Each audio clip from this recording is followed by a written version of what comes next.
Welcome to WCBS880.com. I am Felix DeJesus, and you are watching Yankees Daily. The Yankees won yesterday's suspended game by a final score of 1-0 today.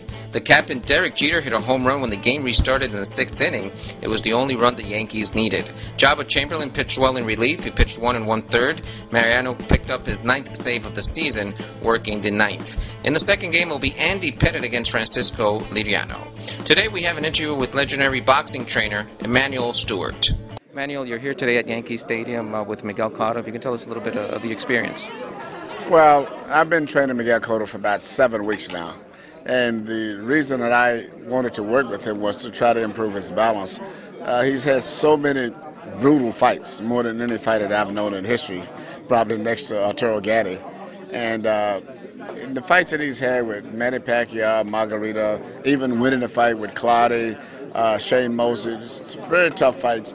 And I could see as a broadcaster working for HBO that the problem was primarily because his head was down too low, his legs were too far apart, and he was getting away from what he used to be when he first started his career. He was a boxer puncher.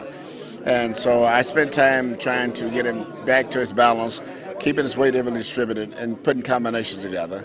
And in this 7 weeks that we've been working together, I am extremely satisfied with his progress. There's only one problem. He's fighting an extremely talented, difficult guy to fight in Yuri Foreman. Now he's in a big stage. You can't get any bigger than the new Yankee Stadium here. He's going to have the fans, the Puerto Rican fans are going to be coming out to see this fight. What can we expect? I think you're going to see a very emotionally charged fight. You got two of your biggest ethnic groups in New York, a Jewish kid fighting a Puerto Rican kid right here in the Bronx. So it's going to be a lot of excitement. And when you get that type of a support, you get a better fight. Believe it or not, the energy from the fans actually stimulate the fighters. And I think Yuri Foreman, who's a phenomenal boxing machine, very underappreciated, is going to be trying to really make his mark to prove that he's a big star, not just a guy that can box and can't punch, because he's been labeled as a guy who can't punch, not nice to watch. I disagree. I think the guys he hasn't knocked out, nobody was knocking out. But nevertheless, that's his image. And Miguel Cotto is fighting to regain his respect and his position in boxing, in particular with the Puerto Rican community, because he is the only big hero that they have right now. And I did not realize that until I began training him. And I saw the Puerto Rican people meet me on the streets, at the airports, saying, please bring Miguel back because he's all we've got. And so many Puerto Ricans in New Jersey and New York and Pennsylvania. I never knew that. I didn't know what I was working with. So it's put a lot of pressure on me also. Right or wrong, has there been any after effects of the Margarito with Cotto fight that you feel seeing him train? In training Miguel Cotto, I'll be very honest with you, I have not saw any after effect. I thought that I would see a slow, uncoordinated guy, or either mentally a guy who wasn't so confident in himself.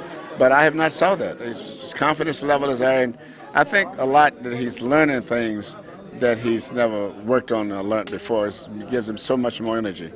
And he likes to dance. He loves to do the salsa. So we're working our whole tempo training off of rhythm, much like I did with Evander Holyfield preparing for the second fight with Riddick Bowe. But his whole training session is off of music, dancing, keeping his weight balanced, punching and going forward and backwards instead of just bent down going forward. So far, the training sessions are very enjoyable. There's a lot of music going on, and his combinations are very good now. It's to the point where I would think it's a new beginning fighter. I don't see any ill effects of not just the Margarita, but the Pacquiao, Claude, all of those tough fights he's had, and he had many of them. But he looks very fresh, and very young, and very excited. We have to run him out of the gym. Finally, this is the tough question. You're at Yankee Stadium today, but you had the gym for so long in Detroit. You're a baseball fan of what team? Yankees. Really? I mean, this is the truth. I mean, I was just telling two of my younger boxers, I have Joseph and Jacob Bonus. I say this is the most powerful sporting organization in the history of the world, not just the United States, not New York, and because they are winners. When you think of the Yankees, you think of winners. You think of baseball, you think of the Yankees. To me, I think it's a phenomenal team. It has a history, not just of one season. I think they're the greatest sporting organization and team in the history of the world. Well, Miguel Cotto is going to have one of the best boxing minds in this corner on June 5th. Thanks a lot, Emanuel. De nada.